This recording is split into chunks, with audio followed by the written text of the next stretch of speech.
2, 1. International superstar, Miss Butter B. Rocker!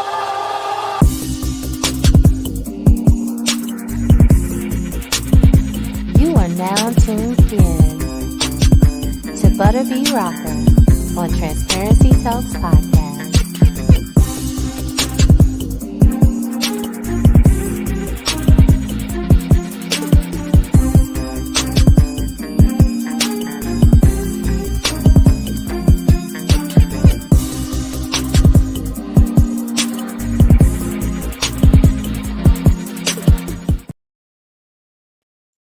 Welcome to another edition of Transparency Talks Podcast. I am your girl, Butter B Rocker. Listen, it is a pleasure to be here. We are all alive, and that is enough to celebrate. I'm celebrating because I have an amazing person that I want to introduce you to you guys. Y'all probably already know him. Y'all done seen him on everything. His name is Mr. Angelo Reyes. He's Filipino, Italian, American. He's a filmmaker and an actor. Can y'all please welcome Mr. Angelo Reyes? How you doing? Hi, how are you?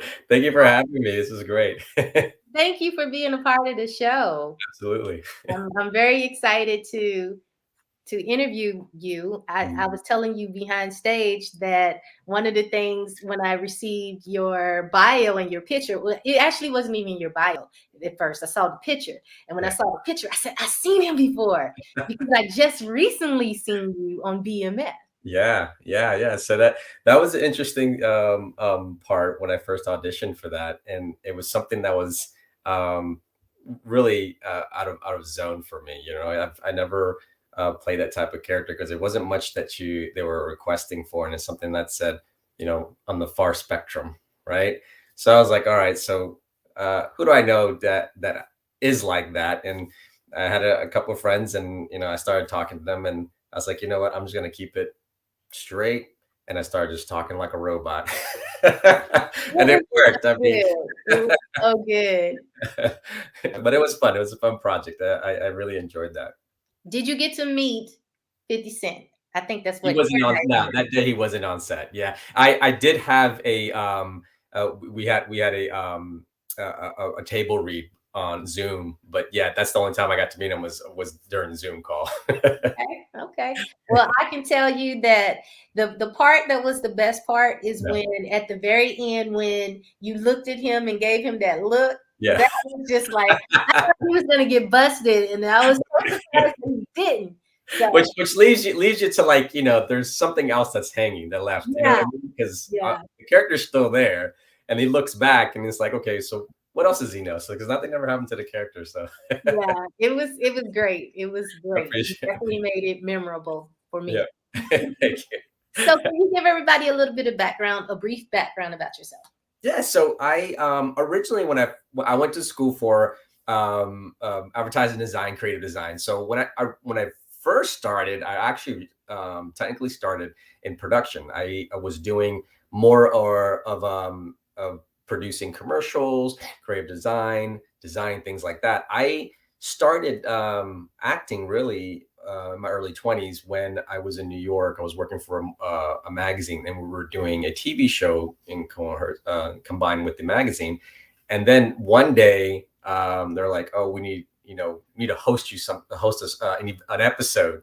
And when I got in front of it, and I knew that I've always wanted to venture in that. And when I got in front of the camera, I was like, you know what? Even though it was a hosting show and it was really simple, I was like, yeah, this is what I wanted to do. So I actually went back to school for acting in New York, and then then that story began. And then a few years later, I knew I still had my hands in production, and I was like, you know what, I want to go back to school for filmmaking and more of a hands-on to learn how to do more of that stuff, because I knew how to develop it from the beginning, but actually during the process. So I went back and learned again, and I learned a lot because, you know, shifting from an actor to production or directing, right? It made me a better actor, and then as a director, you know, it made me a better director to actor and vice versa. So it was interesting learning both of those things and learning the business inside out. So I kind of like fine-tuned, I guess, my creativity. I can absolutely relate because I am also an actor and a director. Yes, So I yes. can And relate. you know how it is. Once you get in, you're actually you're pumping your brain with more information, especially if you're in a creative to start with. It's endless. You know what I mean? Absolutely. So we're gonna go back a little bit. Where are you originally from? So I was raised in Naples, Italy. So I came to the States when I was like 9 years old.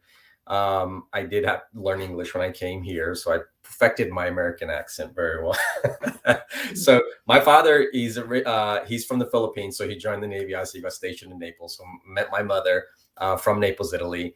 So my father, it was interesting. So I have two siblings, and he taught us how to speak Tagalog when we were younger. But because my mom didn't speak English in a straight Neapolitan, he had to learn Italian. So Oh, wow. so you have a Filipino person speaking Italian, which is interesting because everybody's like wondering what he does, and he used to translate things from English to Italian for them. So it was a fun childhood learning that. And then when I came here, believe it or not, I've always had Filipino family and culture around me, even in the Philippines, because there was a large pocket of Filipino population in Naples, Italy. And then when I came to Virginia Beach, which is an even larger population, so that the Filipino culture is always around there, regardless. And then you just can't escape it. But it's great. I mean, learning Italian, having that as my first language, it's not hard to learn. Tagalog or even Spanish, because I speak Spanish as well. So it's not. It was a good transition. Yeah. Okay. All right. But you know what? That's the true definition of love because they broke all language barriers. Absolutely. Yeah. No, Yeah. I love it. And back then you wouldn't hear that because if, Filipinos, they say the whole Asia stigmatism, whereas like the Asian men are not, they can't marry anybody else or whatever, what they say. But, you don't I hardly ever see that kind of stuff back Yeah. Yeah, definitely. then. So you made the switch from creative designer in Mhm. advertising to Yeah. hosting and producing, and your first show was the motorsports show Street Vision Garage. Correct. Yeah. So Tell that me was an interesting project. We started at a local news station, basically, and then how they have um, those local channels that you can tune into. So we started like that, Mhm. and it grew to something much bigger because back then, this was like the early 2000s when, and it's still good now, but as far as the whole Fast and Furious thing blew up back then, so a lot of import cars. So that's what we concentrated on. So that took me around the whole entire country, Mhm. going to different manufacturers, talking about the product, building cars. So that was that was a really fun project while it lasted. I did that for probably like 3 years and then moved on after that. Okay. So you're clearly a triple threat. You speak multiple languages and you're very diverse in your acting skills because I got to see you play multiple characters in the reels and stuff that I was looking at. So with you having both the love for acting and directing, which is your your true love? My favorite acting is always my first love. And I say that because growing up, especially when I came to the States, being biracial, you didn't know where you fit in, right? You weren't Mhm. quite Filipino, and you weren't quite Italian, and I definitely didn't look Italian. So, but even though I spoke better Italian than most that came here, so that I think with acting, it was just like anything else, is an escape to where nobody can discriminate you. You know what I mean? You can be Mhm. who you want to be, and nobody can tell you like, oh, you're not enough of this, enough of that. But if I was able to pull off characters, pull off things, and I think that's why I go to different characters and something that will make the audience think like, oh, I never, I wouldn't see him being this character, but I, try Mhm. to pull it off and changing their minds. But that has always helped me out tremendously throughout life, and that was like an escape for me. But producing, that was my profession, but it's always going to be there. But it's helped me throughout my career now. Right, right. Okay. So as an actor, what's your study process to get into character and learn your lines? So man, I try to immerse myself with a lot of different styles. You know what I mean? Because when I first started, I went to New York, and where I was taking classes at Stella Adler Actor Mhm. Studio, Then I met my coach there in New York, which she was also a student of the late Stella Adler. So I learned different techniques, and she was able to tell me like, look, you need a lot in your acting war chest, because you know, is say method acting might not work in television because it's so fast, as opposed to film because it takes a long time. So I always try to learn as many different styles as they can, because you never know when something pops up. Because if it's television, depending on the production, you could be doing like, you know, 10, 15 pages that day, and you got to go move fast. You don't have that moment. But with film, you know, then you can switch over to method acting if you have to. But every day, even though while it's calm, like right now, every morning I take about an hour or two doing my monologue. What I do is record myself, and then same exact monologue, but do it different times and different types of styles. Which, if it was angry, even if the monologue is not angry, I do it angry. It'll come out totally different. I'll surprise myself. So I try to fine tune myself all the time. And it's hard to look at yourself and try to change it, but I do that every now and then. And I still read a lot of the books, and I go back to my notes and from my school, because it's never ending. The studying is never ending. It's just like anything else. Like an athlete, you always got to train yourself. Absolutely. That's actually great advice on how to study and to continue to develop different characters for yourself. Yeah. And it worked for me. That's something that I was comfortable with. Like, okay, just like the audition at BMF, I was like, I must have recorded myself and like, okay, that looks weird. Let me change it. Let me do that before I even sent in the tape. Yeah. I've recorded myself multiple times, and I'm like, okay, I think this is the one that they're gonna like, because now that I'm a director and I had to start looking at different casts when they'll send me stuff, now you kind of have a better insight over, you know, they're literally looking at everything. Yep, exactly. So that's the thing. That's why I always, if anybody asks me, it's like, should they at least try to direct or produce? I said, yeah, absolutely, because then you'll have, like you said, a better insight of what you're doing, and it helps your auditions a lot better as well, because you know what, like for an example, at one point I would do an audition, I would look away too much, and it's very distracting. You know what I mean? And I would look at that, I was like, oh, I see what they're saying. So that would help you to fine tune. Absolutely. Yeah, definitely. Okay, so you moved from New York to LA. So is it safe to say you like the West Coast better than the East Coast? Okay, so to fill in that, I from Naples, Italy, moved to the States as 9, but I grew up in Virginia Beach. Right? Oh, okay. I went to high school, elementary, high school, college here. I didn't go to New York until after college to work there. Right. So it was in my probably like 21, 22 when after college I went to New York. So LA, after New York, I stayed in New York for about a good 4 years, and I went to LA. It was we were going to that path as you go to study in New York, work in LA, right? Yeah. So that's when everything started to transition a little bit, and you started seeing a lot of things going to Atlanta. Little by little, it was a very beginning stages, right? And I went to LA, I did my thing, and LA was really more of a networking for me, because all the studios are there. I got to meet a lot of people, and actually I got to meet my mentor, who actually helped me. Michael Goy is a director out in LA that he actually, showed me the ropes of directing. He like, passed it down. I mean, I'm like, you know what he did for me, he didn't have to do. You know what I mean? He just did it because he's passionate about what he does, took me under his wing. And that's what I would like to do in return, pass it down, to others that need help, and I have these type of questions like, well, what should I do? Should I start with this feature, or should I start with short, things like that? But so went to LA and then came back to the East Coast. My majority probably is because my family is all in Virginia Beach, right? So my parents are still here, still live here. But it was more of a family decision. I had to come back because I was missing a lot of things. My nieces were growing up. I was not seeing them. Some of them were born and I wasn't there. And I'm like, you know what?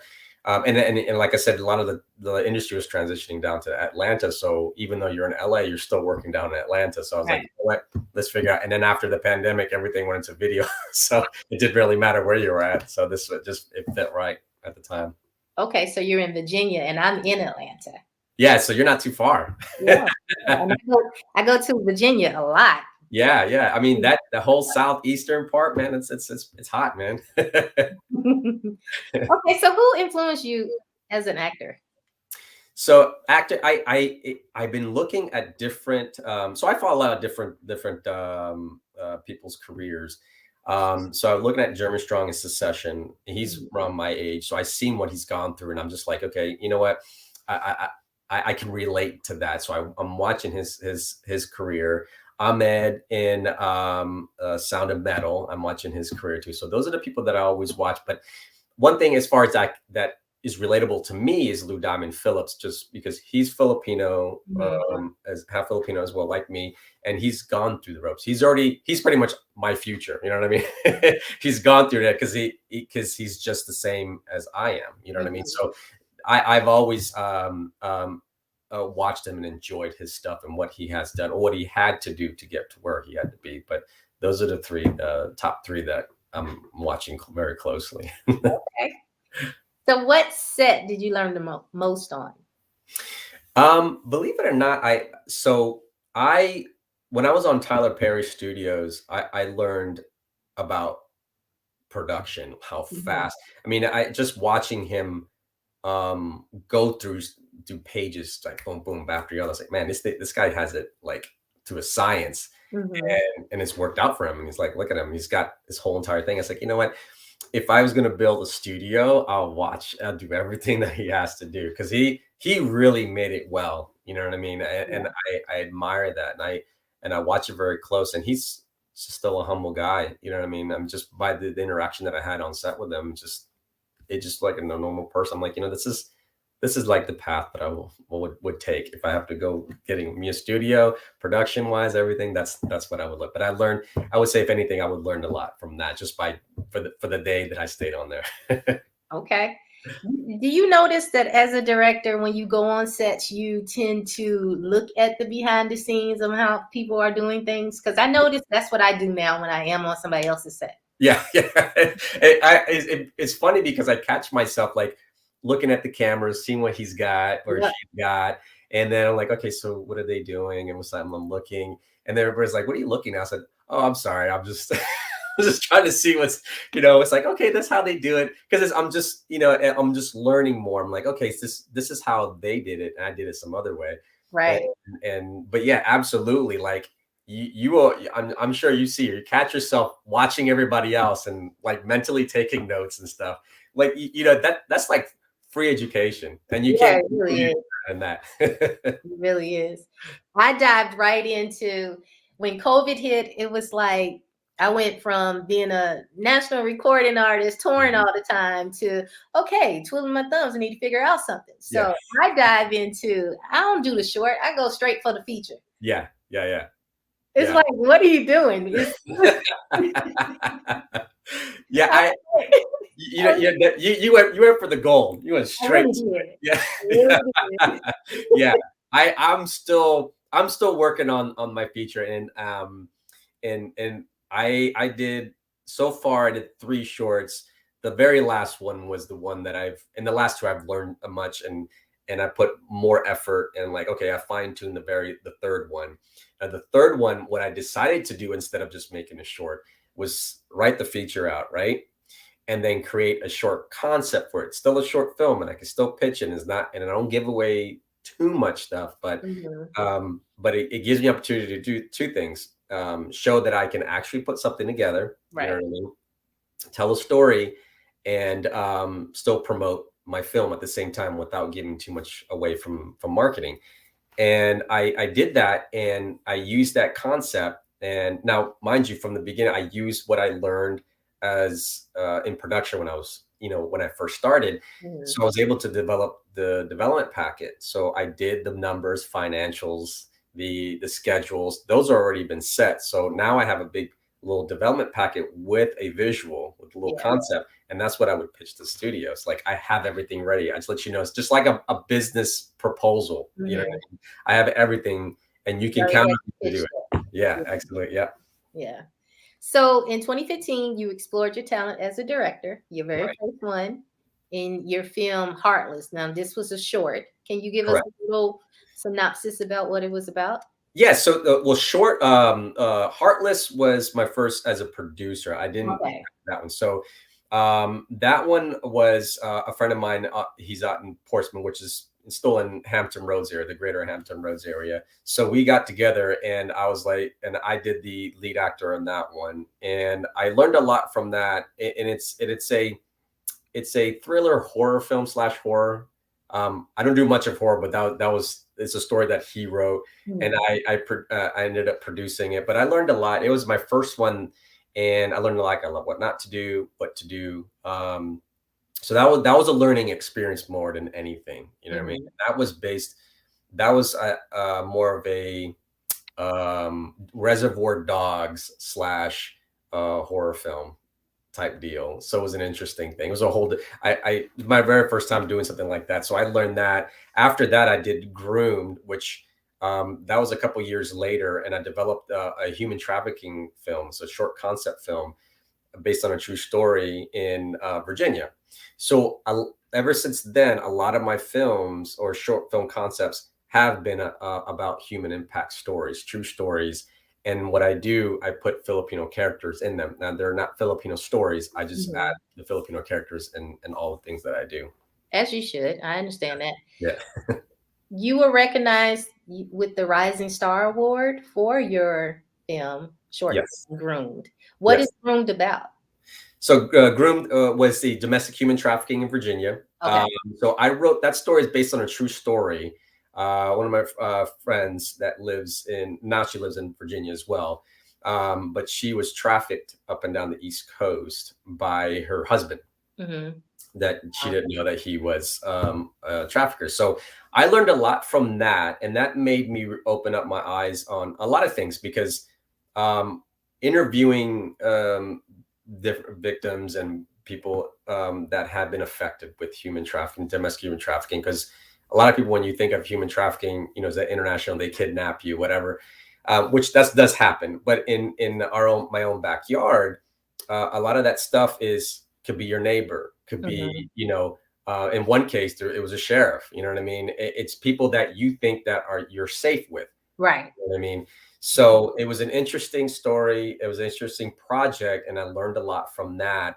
And ever since then, I stuck to what I love to do best. And I said, you know what? This is the genre that I want to stick with. Talk about true stories, in a voice that you often don't hear. You know what I mean? And this stuff, it's hard. Don't get me wrong. If you ever go to watch it, it's very hard to watch because it's realistic. Right. You know what I mean? I don't make it too crazy, but what things that go on. And when I got that award in Jersey, and the audience watched it, and I was really quiet. I was like, oh shoot, maybe they don't like it. So after everything was done, and even it had to do about human trafficking, it was a process that a human trafficker does. That's what the whole concept was about, to grab their victims, right?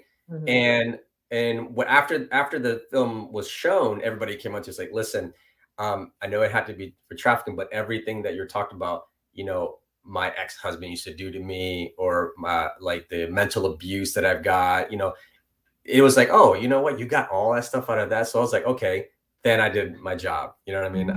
Very relatable. Yeah. So that was an eye opener for me. And that's why the next one after that, I was like, I stuck to that. So a lot of this stuff had to do with mental illness, a lot of the project, mental illness, sexual assault, human trafficking, social injustice, all those pieces have a theme, and that's what I stuck with. Yeah. I had got called to do a project for human trafficking, doing a song, and they approached me, and I did not know that Atlanta, like you said, most people think when you think human trafficking, you're thinking overseas. Oh, this doesn't affect you in your back door. Yep. But I found out that there is a lot of human trafficking right here in Atlanta, and I'm like, oh my God, I mean, I really don't have any clue. So you wouldn't know. Human trafficking goes under the radar. I mean, because it's a multi-billion-dollar industry. Yeah, absolutely. You know what? And I don't know if I should say this or not, but it's I realized, like, Atlanta, Virginia was a hot spot. Texas is a hot spot. I realized, like, it's a big business, and the problem is that I learned about it's in music. You know what I mean? A lot of the music disrespect women, and this they say, you know, vulgar things. Anything is just an okay thing because it's entertainment, right? Mhm. The word pimp, you know, it's used loosely, you know what I Right. mean? But they don't realize what the origination is. Same deal with, you know, obviously when you go to Vegas, you know, it's entertainment to them, you know what I mean? It's legal. So Right. it's hard to take, because those are breeding grounds, you know what I mean? Strip clubs, all that stuff, that's all breeding grounds, but it's entertainment. That's why it's so hard to, like, you know, stop that kind of stuff, because it's around everywhere. You know what I mean? Mhm. Everyone has access to, like, that kind of stuff, and learning about that and talking to a lot of the survivors. It's like, man, it's just it's hard to get it because your customers are everywhere. You know what I mean? Mhm. Yep, very true. So let's talk about your latest project, 21st Yes. and Colonial. Can you give us a brief preview? Yes. So 21st Colonial, just like Room, is based on a true story. This happened about in 2016. Um, and the story is about a young boy named Omar. He went to a drive-through bank through drive-through, cashing a check. Mhm. Bank teller looked at the check obviously was fraudulent. She called the police. Police officer came and then shot him 13 times in the car. Oh, wow. So there's a lot things, and that happened in Norfolk, which is still in the Hampton Roads area. So I got to know the family very well, and this was like a couple years late afterwards, right? And I got to chat with them, and I got to, you know, got to know them very well. And I was like, listen, I would love to know about you and your son, and, you know, how he was, and write a story if that's okay. And they're like, yeah, all for it.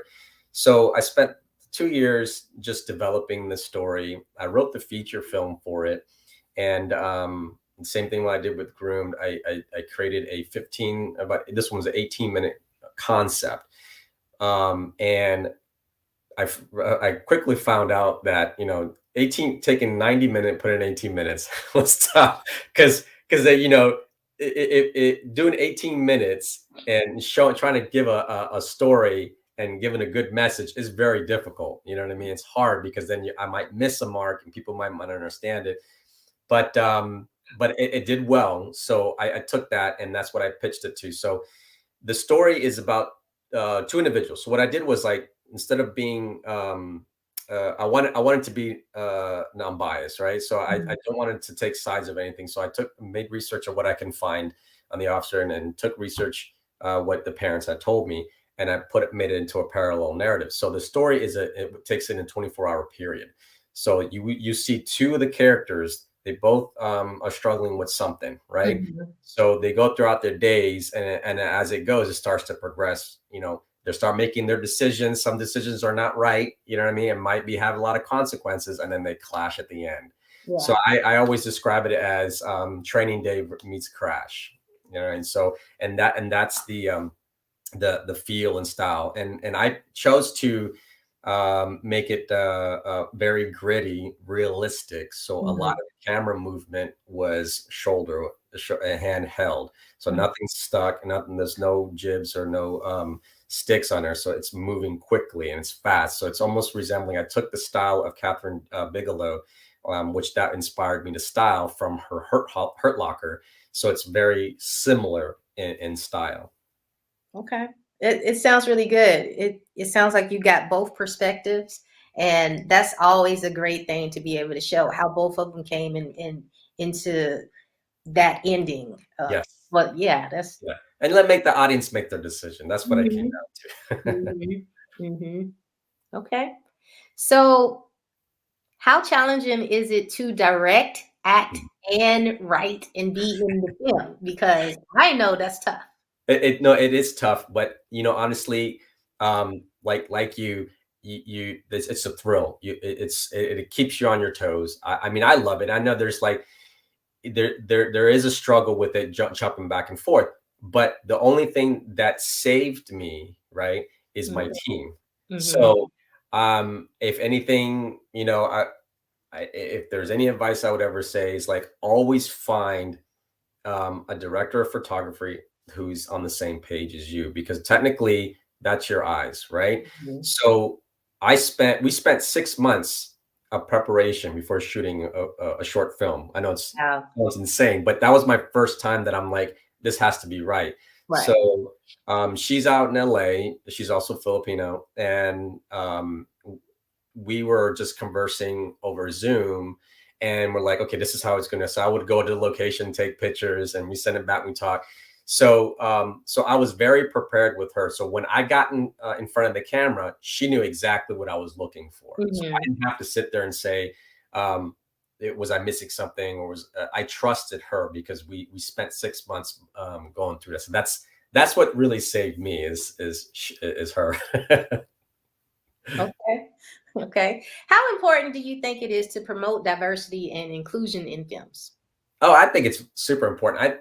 When you look at older films, you always get one point of view, right? Mhm. And then even if, like, I'll take me because I have experience in myself. So for the longest time when I started acting, there wasn't a lot of Filipinos, or even if that, like for me, being biracial, it was hard for me to get any auditions because I couldn't audition for as a Filipino because then they put you in this Asian group.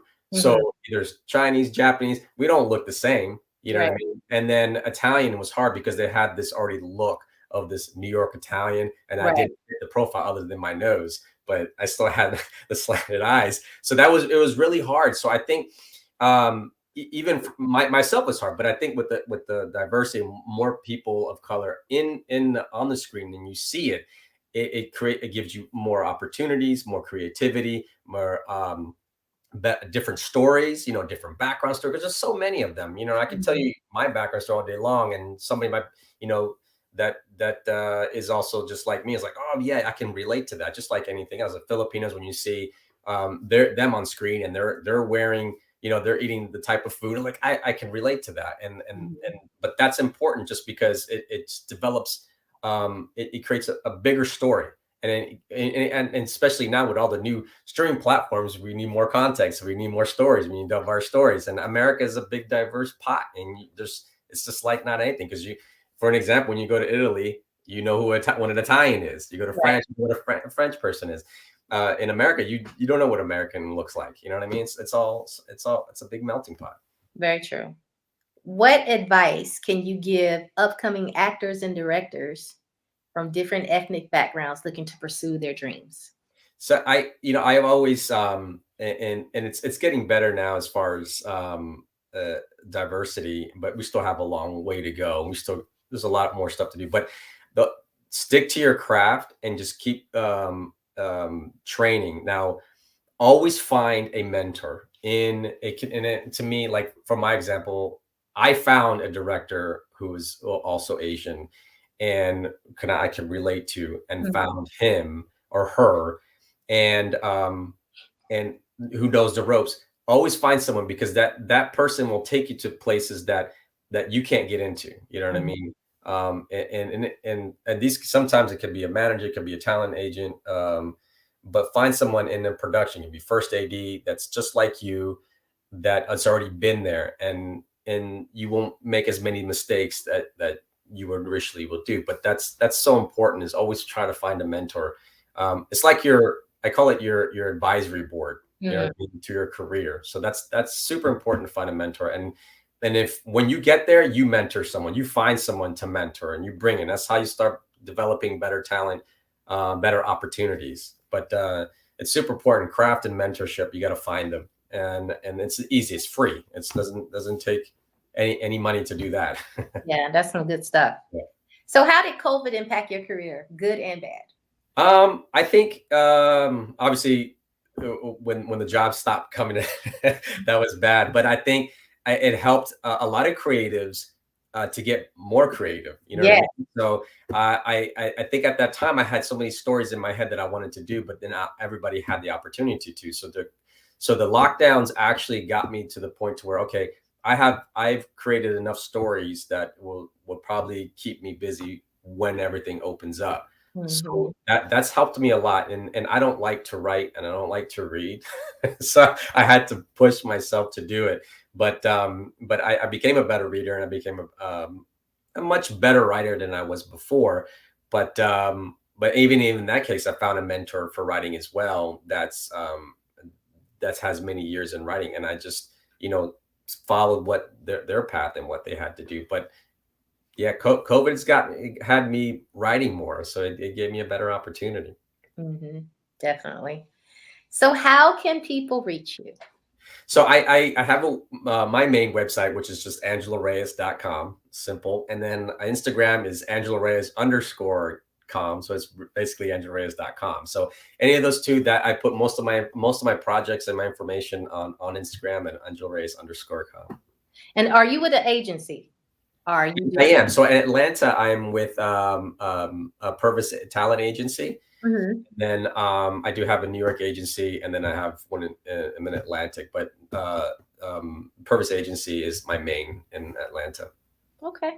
Yeah. Well, on behalf of Transparency Talks Podcast, I would like to thank you so much for being a part of the show. I learned a lot. I'm sure my audience learned a lot as well. And I'm looking forward to seeing what's next. So speaking of that, what's next for you?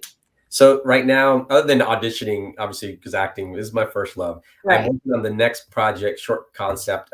It's PTSD two veterans. One is PTSD and combative, and it talks about another character, which is PTSD but sexual assault in the military. So these are all based on two true stories, and I'm developing that now. And hopefully I will have the feature film on 21st to Colonial this year. So that's really close. Cross fingers. Fingers are crossed. Yes. I look forward to actually seeing it too. Yeah. I'll send you a link. You take a look at it and you let me know. Yeah, please do. I think in my mind, I can't imagine how to, like you had said about shortening it into a short, going from a feature to a short.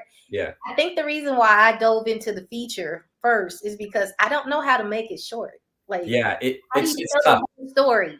It's tough, and what I had to do was team up with a seasoned screenwriter to help me develop that. But it's tough because you might miss the mark in those 15 minutes, and you can't make it too long or too short. Right. Yeah, absolutely. I'll send it to you. You look at it and you see if I did a good job of telling that message. Okay. Well, to everybody out there, we are out of here. Thank you so much for being a part of the show. And with that, everybody, we'll talk to you guys later. All right. Thank you.